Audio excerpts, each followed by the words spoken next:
किसान साथियों, आज की वीडियो में हम जानने वाले हैं धान की फसल में हमें सागरिका का इस्तेमाल कब करना चाहिए। सागरिका डालने से हमें क्या फ़ायदा मिलता है, कितनी तरह से सागरिका आती है और कौन सा डालना हमारे लिए बेहतर साबित हो सकता है। तो आज की वीडियो में हम इफ़को की सागरिका के बारे में संपूर्ण जानकारी आपको देने वाले हैं। कब, कितनी मात्रा में, कैसे आपको इस्तेमाल करना है और इसको डालने से आखिर क्या क्या फ़ायदा होता है। नमस्कार किसान भाइयों, SRJ खेती चैनल पे आप सभी का स्वागत है। अगर आप सभी चैनल पे नए हैं तो सबसे पहले सब्सक्राइब करें, कोई सवाल हो तो नीचे कमेंट करें और वीडियो को लाइक करें। तो चलिए जानते हैं सागरिका के बारे में। सबसे पहले मैं यहाँ पे आपको बताते चलूँ, सागरिका जो है इफ़को कंपनी के द्वारा बनाया जाता है। सागरिका एक तरह से ग्रोथ प्रमोटर है, मतलब पौधे के विकास में तेज़ी लाने के लिए हम इसका इस्तेमाल खास तौर पर करते हैं। किसान साथियों, सागरिका जो इफ़को कंपनी की आती है 3 तरह से आती है। एक दो आती है दानेदार रूप में, एक आती है लिक्विड यानी तरल रूप में। तो जो दानेदार वाली आती है वो भी 2 रूप में आती है, 2 तरह से आती है। एक आती है सागरिका Z++, एक आती है सागरिका गोल्ड और दूसरी जो लिक्विड वाली आती है उसको हम सागरिका तरल या फिर सागरिका लिक्विड के नाम से जानते हैं।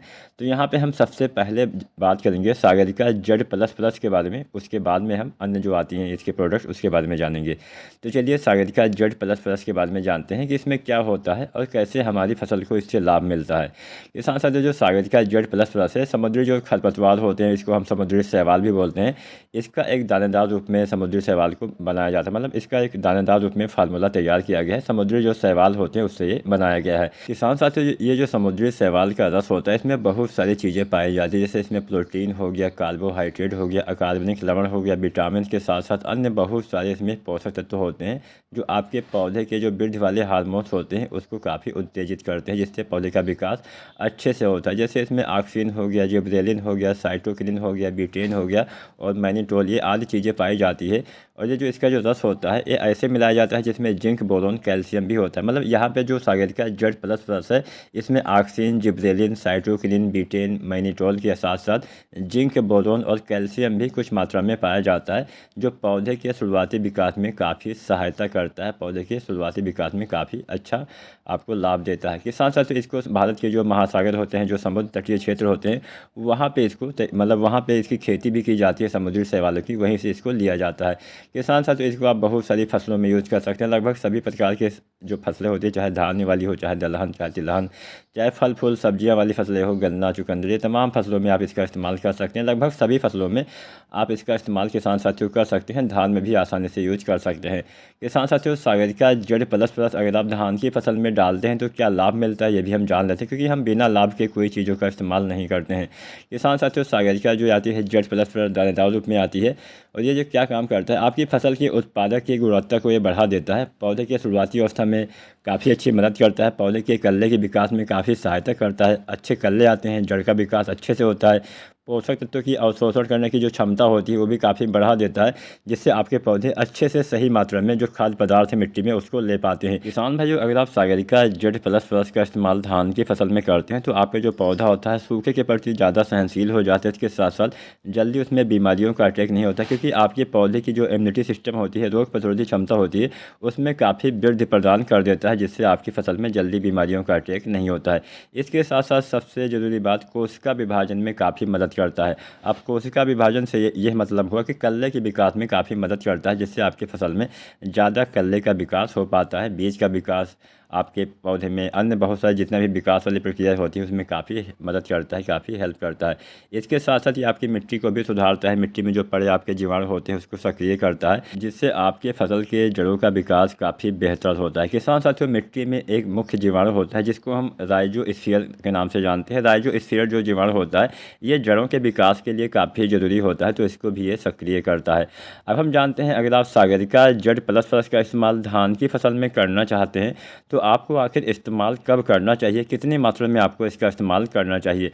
किसान साथियों, सागरिका Z++ की अगर हम मात्रा के बारे में जानें तो 8 केजी से लेकर 10 केजी, मतलब 8 किलोग्राम से लेकर 10 किलोग्राम आपको डालना होता है और इसको आपको 2 बार डालना होता है। पहली बार आपको डालना होता है रोपाई के समय और दूसरी बार आपको फिर से 30 दिन के बाद डालना होता है। रोपाई के समय जब आप DAP डालते हैं या फिर NPK या फिर कोई भी खादों का इस्तेमाल, चाहे SSP डालते हो, तो उसके साथ बड़ी आसानी से इसका इस्तेमाल रोपाई के समय आपको कर देना है। इसके बाद में फिर से आपको 30 दिन के बाद आपको फिर से 8 से 10 केजी मात्रा डालना पड़ेगा।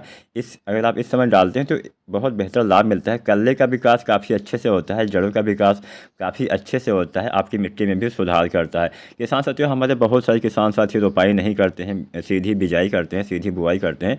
तो आपको सीधी बुआई के समय डाल देना है, उसके बाद में फिर से 30 दिन के बाद, मतलब पहली बार डालने के 30 दिन के बाद आपको दोबारा से इतनी ही मात्रा का इस्तेमाल आपको करना है, जिससे इसका अधिकतम लाभ आपको मिल सकता है। ये जो पहला हो गया हमारा सागरिका जड़ प्लस, इसके बारे में हमने जान लिया। अब हम किसान साथियों जानते हैं दूसरा वाला जो आता है दानेदार, जिसको हम सागरिका गोल्ड के नाम से जानते हैं। तो इसके बाद में भी हम चर्चा करते हैं आखिर इसमें क्या क्या पाया जाता है, इससे क्या लाभ मिलता है। किसान साथियों, जैसे हमारा सागरिका जड़ प्लस होता है वैसे ही ये भी होता है, लेकिन इसमें कुछ अन्य चीज़ें भी मिली हुई होती हैं। जैसे जो सागरिका गोल्ड होता है, इसमें समुद्री शैवाल के साथ साथ ह्यूमिक एसिड के गुण भी पाए जाते हैं। किसान भाइयों, ह्यूमिक एसिड के साथ साथ फ्लोविक एसिड भी इसमें पाया जाता है। इसके साथ साथ बहुत सारे प्रोटीन, कार्बोहाइड्रेट, अन्य बहुत सारे तत्व, विटामिन इसमें पाए जाते हैं, जो पौधे के आंतरिक विकास में काफ़ी मदद करते हैं, पौधे को सही से पोषक तत्व ग्रहण करने की क्षमता प्रदान करते हैं, तनाव बीमारियों के खिलाफ प्रतिरोधी क्षमता प्रदान करते हैं। इसके साथ साथ जो मिट्टी के आपके सूक्ष्म जीव होते हैं उसकी आबादी को सक्रिय करते हैं, मिट्टी के सेहत को बढ़ाते हैं, बेहतर जड़ों का विकास होता है, कल्ले ज़्यादा आते हैं, टिलरिंग अच्छी होती है, फल फूल के विकास में, बीज के विकास में काफ़ी सहायता करते हैं। तो अगर हम मेजर डिफरेंस के बारे में जानें कि सागरिका जड़ प्लस और सागरिका गोल्ड में क्या अंतर होता है, तो सागरिका जड़ प्लस में बहुत सारे सूक्ष्म तत्व भी पाए जाते हैं, जबकि सागरिका गोल्ड में सूक्ष्म तत्व तो ज़्यादा नहीं होते, लेकिन इसमें ह्यूमिक एसिड और फ्लोविक एसिड पाया जाता है, जिससे आपके पौधे के जड़ों के विकास में काफ़ी तेज़ी आती है। जड़ों के विकास के लिए ये जो तत्व है काफ़ी ज़रूरी होता है। तो ऐसे आप अंदाज़ा लगा सकते हैं। किसान साथियों, अब हम जान लेते हैं कैसे आपको इसका इस्तेमाल करना है, यानी सागरिका गोल्ड का इस्तेमाल आपको कैसे करना चाहिए। तो सागरिका गोल्ड का इस्तेमाल आपको 10 केजी प्रति एकड़ तक आपको डालना होता है बुआई या फिर रोपाई के समय पहली बार। इसके बाद में फिर से 30 दिन के बाद दोबारा से आपको यूज़ करना होता है। किसान साथियों, इतनी मात्रा पर्याप्त होती है। किसान साथियों, अब हम जानते हैं सागरिका लिक्विड यानी सागरिका तरल रूप में जो आती है उसके बारे में। इसका भी इस्तेमाल आप कर सकते हैं। इसका आप फोलियर स्प्रे करते हैं, मतलब अपनी खड़ी फसल में इसका छिड़काव किया जाता है, तो इसका भी इस्तेमाल आप कर सकते हैं। कब करना चाहिए, इसमें क्या क्या पाया जाता है, ये भी हम जान लेते हैं। किसान साथियों, जैसे हमारा सागरिका जड़ प्लस होता है, जैसे सागरिका गोल्ड होता है, उसी तरह से इसको भी समुद्री उत्पाद से बनाया गया है, समुद्री शैवाल से इसको भी बनाया गया है। और इसमें जो समुद्री शैवाल होता है वो 28% तक पाया जाता है। इसके साथ साथ इसमें पौधे के विकास वाले हार्मोन जैसे ऑक्सिन, साइटोकिनिन, जिबरेलिन पाए जाते हैं। इसके अलावा बहुत सारी चीज़ें पाई जाती हैं।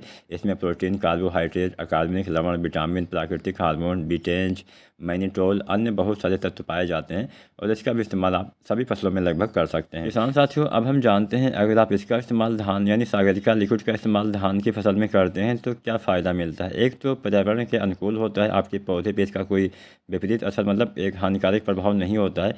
इसके साथ साथ आप इसको डालते हैं तो बहुत सारा फ़ायदा मिलता है, पौधे की बढ़वार विकास में काफ़ी मदद करता है, आपकी फसल की पैदावार को बढ़ाता है, पौधे के संपूर्ण पोषक तत्व प्रदान करने की क्षमता में वृद्धि करता है, जिससे पौधे की बढ़वार, जड़, तने, फल फूल आदि में विकास होता है।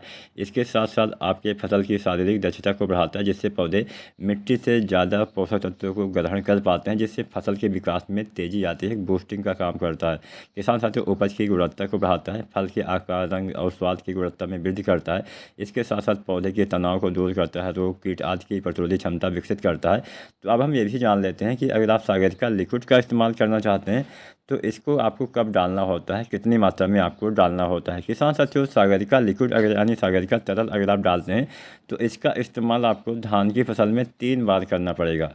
किसान साथियों, 3 बार कब कब करना है ये भी हम जान लेते हैं। किसान साथियों, इसका इस्तेमाल आपको सुबह के समय करना चाहिए, लेकिन वहाँ पे ध्यान ये रखना है कि ओस की बूंदें आपके पौधे पे ना हो, तभी आपको इसका छिड़काव करना चाहिए।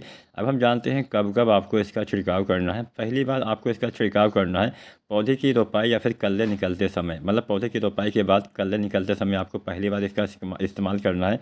मान के चलिए पहली बार आप इसका इस्तेमाल करेंगे 20 से 25 या 30 दिन पर, तो बढ़िया लाभ मिल जाएगा, अच्छा लाभ आपको मिलने वाला है। दूसरी बार इसका इस्तेमाल फ्लावरिंग से पहले, फूल आने से पहले करना होता है। मान के चलिए गबोड़ अवस्था में जब हम NPK 05234 डालते हैं, जब हम बोरोन डालते हैं, तो उसी समय आपको सागरिका जो आती है लिक्विड, इसका इस्तेमाल कर देना है। और तीसरी बार इसका इस्तेमाल फूल आने के बाद, मतलब जब फूल आपके दाने में कन्वर्ट हो जाते हैं तब आपको इसका तीसरी बार इस्तेमाल करना है। तो जब आप NPK जो आता है, चाहे आप 0050 के साथ या फिर 13045 के साथ या फिर सिंगल फेस को आप प्रयोग कर सकते हैं। अगर आप ये नहीं डालना चाहते हैं NPK, तो सिंगल फेस का इस्तेमाल आप कर सकते हैं। अब हम मात्रा के बारे में जान लेते हैं। किसान भाइयों, सागरिका लिक्विड आपको 250 ml से लेकर 500 ml तक यूज़ करना होता है। मान के चलिए 300-400 ml मात्रा पर्याप्त रहेगी। आप तीनों बार इतनी मात्रा का इस्तेमाल कर सकते हैं। उम्मीद करते हैं आज की जानकारी, आज की वीडियो आपको पसंद जरूर आई होगी। वीडियो पसंद आई है तो लाइक शेयर करें। कोई सवाल कोई सुझाव हो तो नीचे कमेंट करें और चैनल को सब्सक्राइब करना मत भूलिएगा। वीडियो देखने के लिए आपका धन्यवाद।